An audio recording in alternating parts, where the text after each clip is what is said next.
Hola a todos, bienvenidos a un nuevo video de electrocardiograma. Tengan de mi parte un saludo de paz y bien. Hoy veremos un concepto fundamental denominado preexcitación. Pero antes vamos a hacer un pequeño repaso.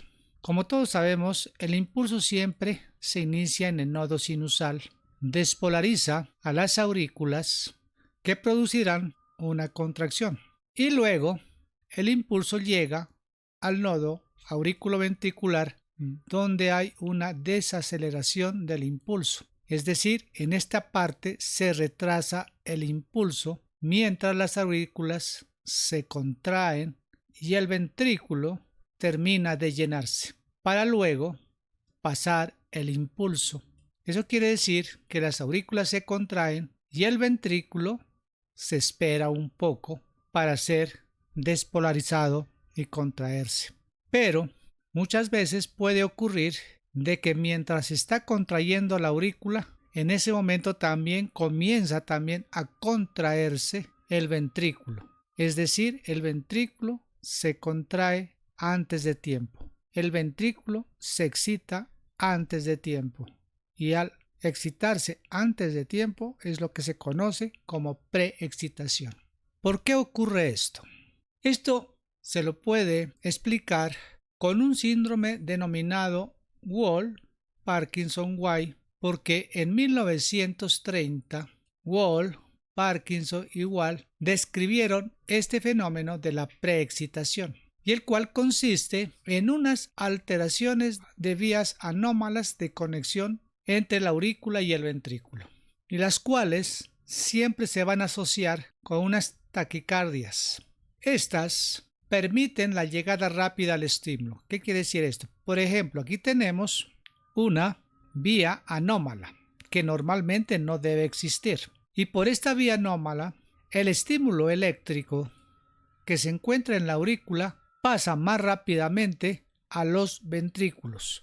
Esta vía anómala del ventrículo es lo que se conoce como el haz de Kent, que es el más conocido y el más explicado. Esta conducción anómala hacia los ventrículos lo hace de una manera mucho más rápida que cuando se conduce eléctricamente de una manera normal, ya que aquí en el nodo auriculoventricular se produce la desaceleración. Al producirse la desaceleración del estímulo eléctrico, la conducción eléctrica se va a demorar para pasar al ventrículo para que éste le dé tiempo a llenarse. Pero como hay una vía alterna, anómala, es decir, que no es normal, no existe este mecanismo de desaceleración. Como no existe, el estímulo pasa antes de tiempo.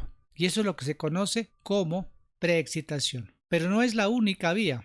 Existen otras vías, como tenemos aquí una vía que se denomina el haz de James, pero no pasa para que estimule directamente a las fibras ventriculares formando una onda delta, sino que ésta se conecta debajo del nodo auriculoventricular y producirá el mismo fenómeno de preexcitación, pero ese electrocardiograma será de complejos estrechos. ¿Cómo se identifica en un electrocardiograma? Es bien sabido que normalmente ocurre la onda P y el segmento PR y un periodo PR. Aquí tenemos un periodo PR y de aquí encontramos el complejo. Cuando ocurre que hay una vía anómala donde el impulso pasa rectamente, el periodo PR será corto y desde este momento ocurre la despolarización de los ventrículos. Y entonces la característica que hay un PR corto. Y si se trata de que la vía por donde pasa el estímulo es el haz de Kent, presentará un QRS ancho. Pero si la vía anómala por donde pasa el estímulo más rápidamente y lo estimula más rápidamente al ventrículo, tendrá un PR corto, pero con complejo estrecho. También hay otras fibras, que son las fibras de Mahan, que son fibras anómalas que pueden también producir o generar o tener riesgo de las taquicardias. Teniendo esta primera explicación de que es una preexcitación, vamos a explicar la primera parte, que es el Wong-Parkinson-White clásico. ¿En qué consiste el Wong-Parkinson-White clásico? Como lo habíamos dicho antes, el impulso se inicia en el nodo sinusal y luego este impulso llega ¿a dónde? Al nodo auriculoventricular. Pero también va a pasar por la vía anómala, que en este caso es el haz de Kent. Al producir esto, el impulso llega primero al ventrículo por el haz de Kent y comienza a despolarizar a los ventrículos. Y esta despolarización a los ventrículos lo hace de una manera prematura, o sea, por eso se llama preexcitación, antes de tiempo. Comienza a producirse lo que se denomina una onda lenta y ancha.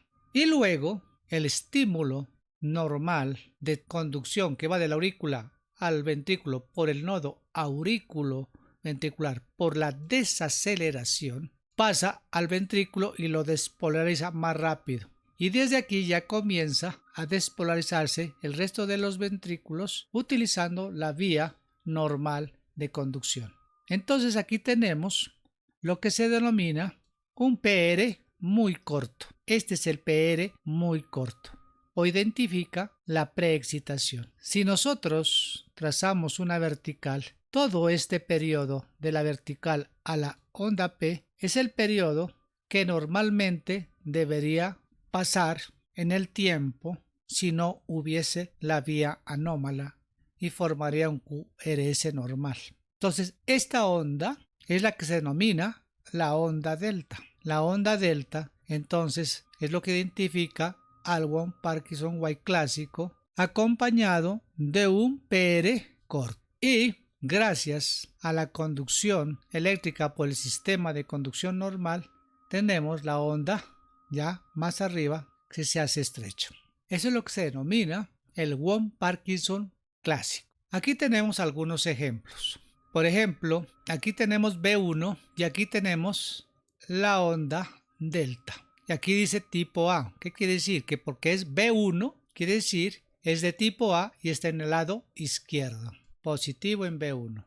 Entonces, cuando el Wong-Parkinson-White es tipo A, es porque la vía se encuentra en el lado izquierdo. También podemos tener aquí un PR corto y una onda delta. Aquí es la clásica que anteriormente la vimos. Tenemos un PR corto y una onda delta. Y aquí también la tenemos. Ahora sí miremos esta.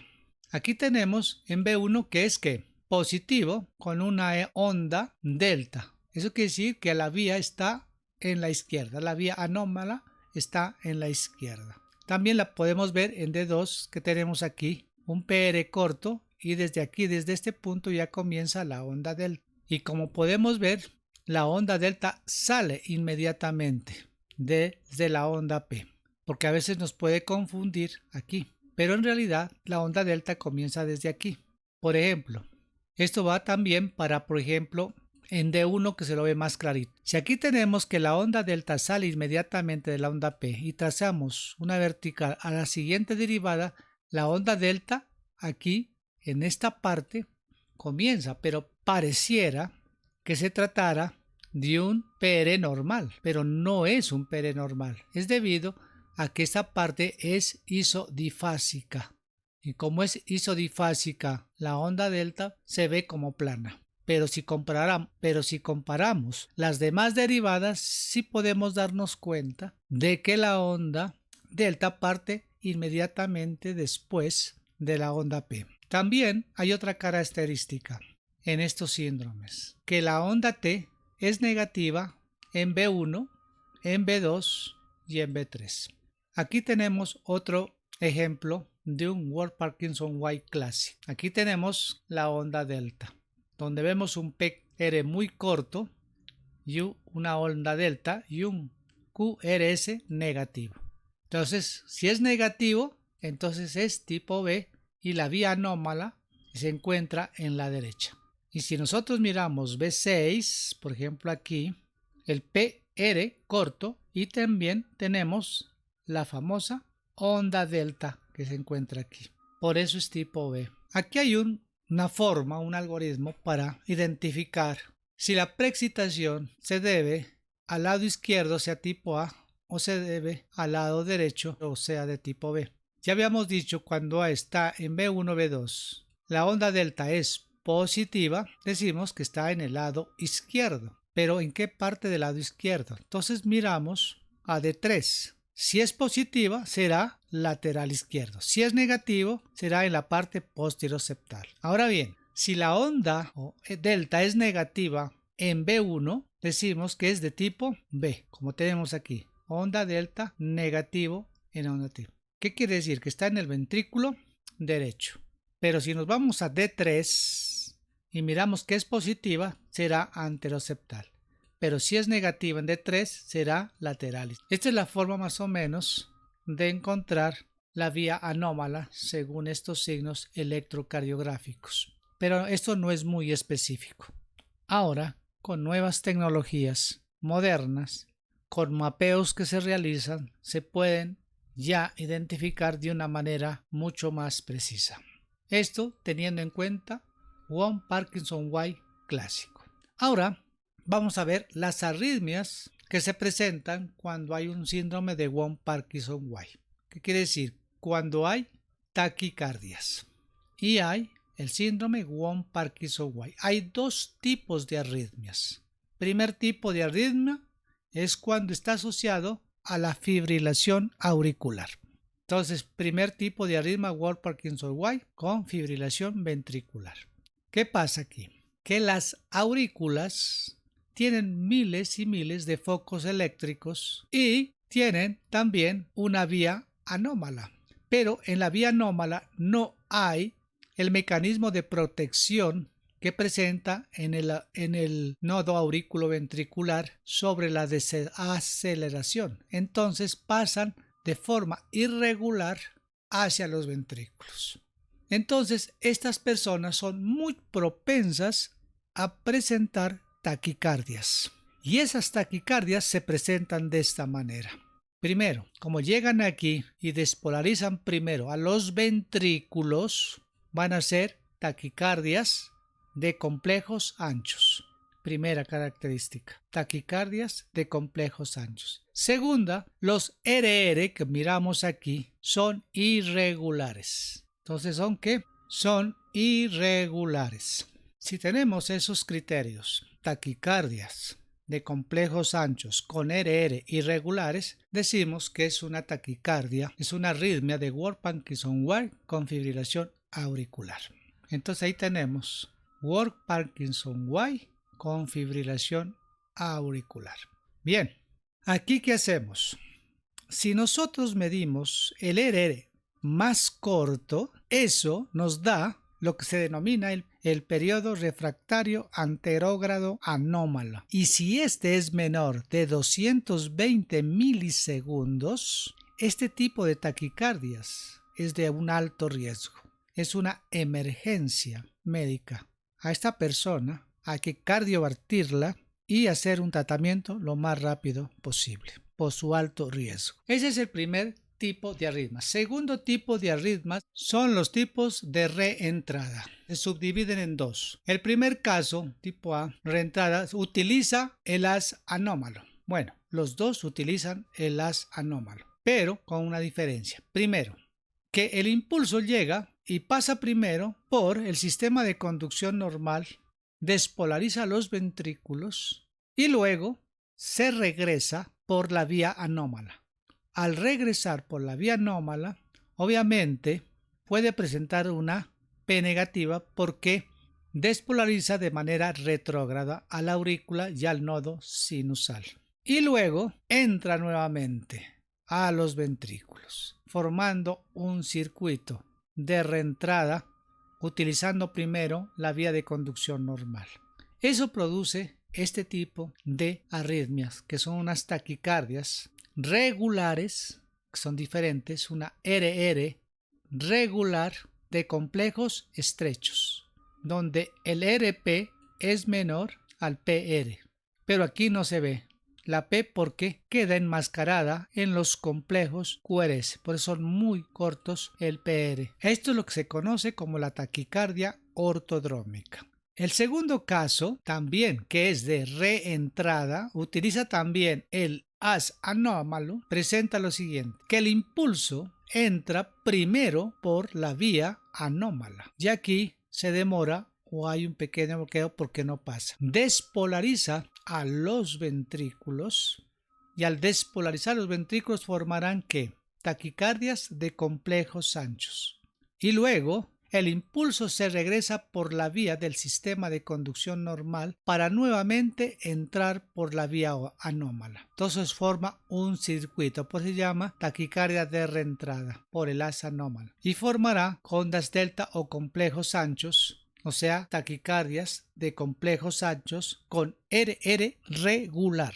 A este tipo de taquicardia se le llama taquicardia antidrómica porque utiliza el circuito al revés, al contrario. Entonces tenemos este tipo de arritmias de Wong-Parkinson-White y allí podemos ver la P de una manera retrógrada. Entonces, haciendo un resumen, decimos, hay Wong-Parkinson-White clásico con una identificación de la onda delta y un PR corto. Y tendremos dos tipos de arritmias. El primer tipo, que está asociada a una fibrilación auricular, que presenta una asociación con la fibrilación auricular de complejos anchos y un RR irregular. Y podemos mirar el RR más corto, que identifica el periodo refractario anterógrado anómalo, y si es de menos de 220 estamos ante una taquicardia de alto riesgo. Ese es el primer tipo. Y el segundo tipo, tenemos las taquicardias por reentrada de Wong-Parkinson-White. La primera, que es la taquicardia ortodrómica, caracterizada por taquicardias de complejos estrechos y regulares, donde el RP es menor que el PR o no se mira la onda P. Y el segundo caso de reentrada es la taquicardia de complejos anchos irregular, denominada taquicardia antidrómica. Hasta aquí el video. Muchas gracias y hasta la próxima.